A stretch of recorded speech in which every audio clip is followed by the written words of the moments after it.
Ladies and gentlemen, welcome to the brand new series of top 9 of almost everything.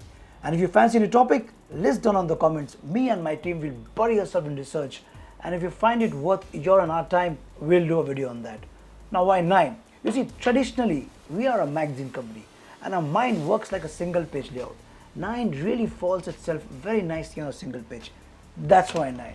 Secondly, we want to keep things single digit, and 10 is actually boring.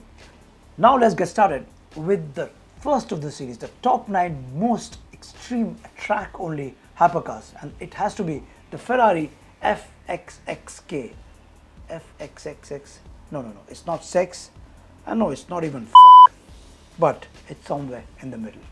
Ferrari XXX program really kicked off the whole here's a supercar that you can't race, can't drive to the shops, and you'll have to pay huge pots of money to get one of them.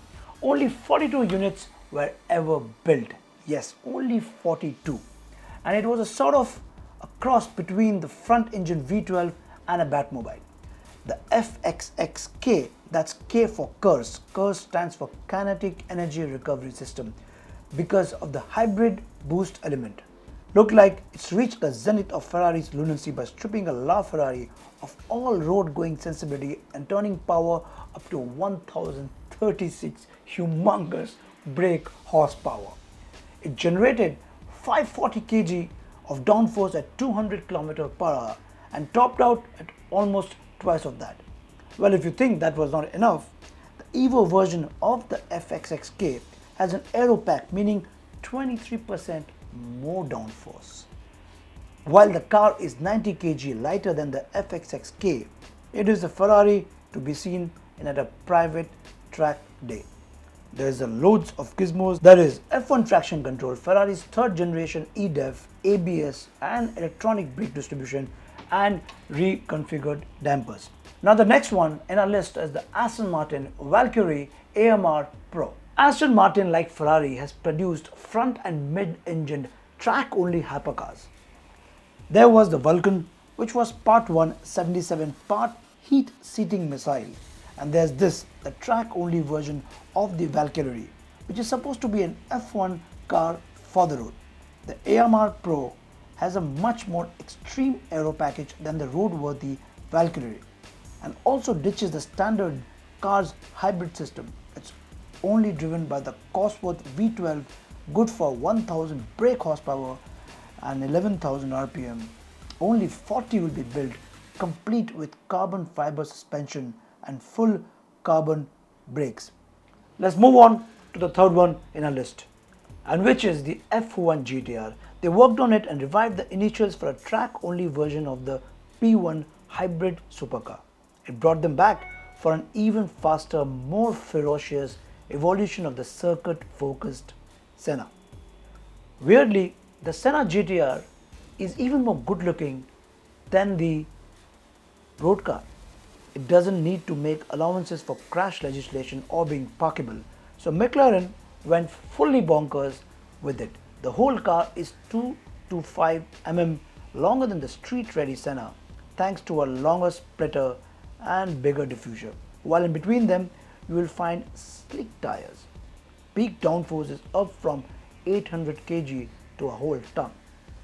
And only 75 will be ever built. To be able to really go faster in the track-ready McLaren, you'll really need to have a race car driver badge or enough track time which should be equivalent of Mumbai, Delhi and back. Well, there is a line in the literature which says 95% of the performance can be achieved by 95% of the drivers. It's a 5% which requires that skill, and the number 4 in our list requires definitely every percentage of your skill to be able to achieve that. Pagani. The number 4 on our list is the Pagani Huyara R. Such difficult names. Anyways, the Pagani Huyara R is an artillery division made of fireworks aimed directly to your senses. It will drop jaws, stop traffic, even if it had a Tata Nano engine. Pagani's Zonda follow-up, the Huyara, had all the predecessor's jewel-like design and supercar madness, but the twin-turbo V12 engine never quite tinkled your ears like the old naturally aspirated V12 did. How did Pagani respond?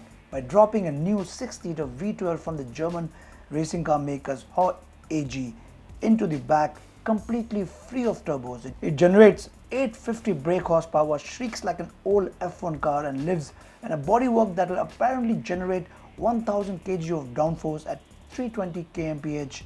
We would love to measure that. Only 30 will be in production ever. And let's even not get to the price point. You're better off buying a chopper or maybe a private jet. And number 5 in our list is the Brabham BT 62. It's not a name which usually pops up when you look for cool cars, hypercars, sexy cars. But the Brabham 62 is a track-only hypercar that was developed by the legendary Brabham racing team. 5.4 liters V8 engine that produces 700 horsepower, and it has a top speed of over 320 kilometers. The BT62 is a true driver's car with advanced aero and a very lightweight design. Unlike most of the carbon-tubbed hyper-exotica on our list, the Brabham is old school. Its chassis is made of steel space frame. The engine is a raucous, naturally aspirated.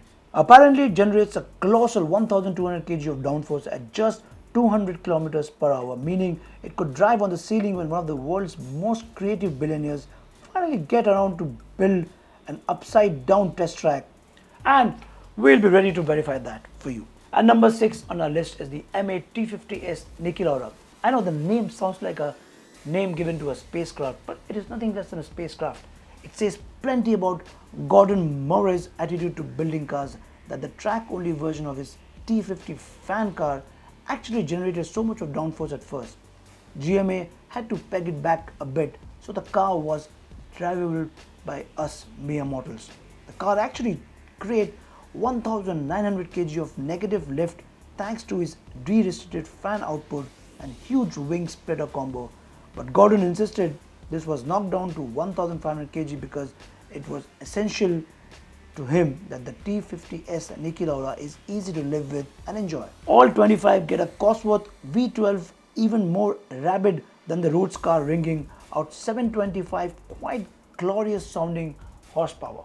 Number 7 in our list is a name which we are all familiar with, the Lamborghini, but the familiarity ends there because the full name reads like this: the Lamborghini Essenza SCV 12. Yes, this is the track only Lamborghini which can really make you go complete bonkers. The Lamborghini Essenza CVV is a hypercar that was designed exclusively for the track. It features a naturally aspirated 6.5 liter V12 engine that produces 819 horsepower. Turns out you're spoiled for choice right now if you're only after track-only wedge of speed powered by a V12 that sounds like a violin shop being hit by a tornado. Here's Lamborghini's answer to the Huyara R and T50S and Essenza CVP12. And it turns out you're spoiled for choice right now if you're after a track-only wedge of speed powered by a V12 that sounds like a violin shop being hit by a tornado.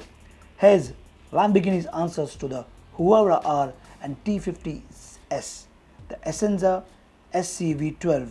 The 6.5 liter madman in the middle here kicks out 819 brake horsepower, which is sent to the 6-speed sequential gearbox that's stressed number of the chassis, literally integral to the strength of the whole car. There are 12 stages of anti-lock braking and traction control to choose from, and despite the huge rear wing, it will haul itself to over 337 km per hour flat out, which is, I guess, plentiful. Oh, well, I've been dreaming hypercars, and the number 8 on our list is the Koenigsegg Jesko Absolut, which is powered by a 5 liter twin turbocharged V8 capable of revving up to 8,500 RPM, while the 9-speed gearbox will be the fastest shifting in the world, allowing the Jesko Absolut to reach an unheard of top speed. Only 125 will ever be built, costing around 25 crores before taxes and import duties. But then the spec is the stuff of breathless teenage trims, carbon bodywork, carbon tub, hollow carbon wheels, weighing less than 7 kg per corner, carbon ceramic brakes, clamped by in-house designed calipers, and a total dry weight of only 1,390 kgs, 30 kg less than the stiffer B-Wing Jesko Attack. There's 1000 kg of downforce in the Attack version. The Jesko Absolut is a track-focused hypercar that is designed to break all speed records. It has a twin turbocharged engine that can generate 1600 horses, and the Jesko Absolut is one of the most powerful and fastest car on the list. But the last one is the one which is something that can make wars between the countries, is the Bugatti. The Bugatti Bolide is not the Blonde, and the Bugatti Bolide has been crowned the world's most beautiful hypercar. It's last but by no means least, Bugatti's idea of a lightweight track-only hypercar, and the Bolide translates as a racing car. And though this isn't actually eligible for competition, it will certainly win the race to be in the billionaire's underground car storage bunker, which is all surrounded and saved by an army of 5,000 people. The numbers behind it are certainly a sight for the sore eyes. W16 engine that produces 1824 brake horsepower on a diet of 110 octane racing juice, enough for a 0 to 100 in 2.17 seconds, and a top speed in excess, well, let's not get there. The rear wing generates 1800 kg of downforce at about 320 km per hour, a figure Bugatti itself admits is extreme. Only 40 examples of the Bolide will ever be made at a price tag of about 40 crores before taxes, GST, custom duty, and the humongous structure, and whoever is importing will keep some profit margin. You're better off importing a Boeing jet for yourself, or maybe a machine gun. Now that's a price you pay for a beauty. Now that was a list of the top 9 most extreme hypercars. Do tell us what's your pick going to be. It's like the Dream 11 game, which you really don't have to really play the game. You can always be a stock market investor in those many games available. You can pick your hypercar. Tell us which is your spec that you love. I like all of them. And if you like this video, don't forget to like, share and subscribe. We'll wait to hear from you. And in the next one, you take care.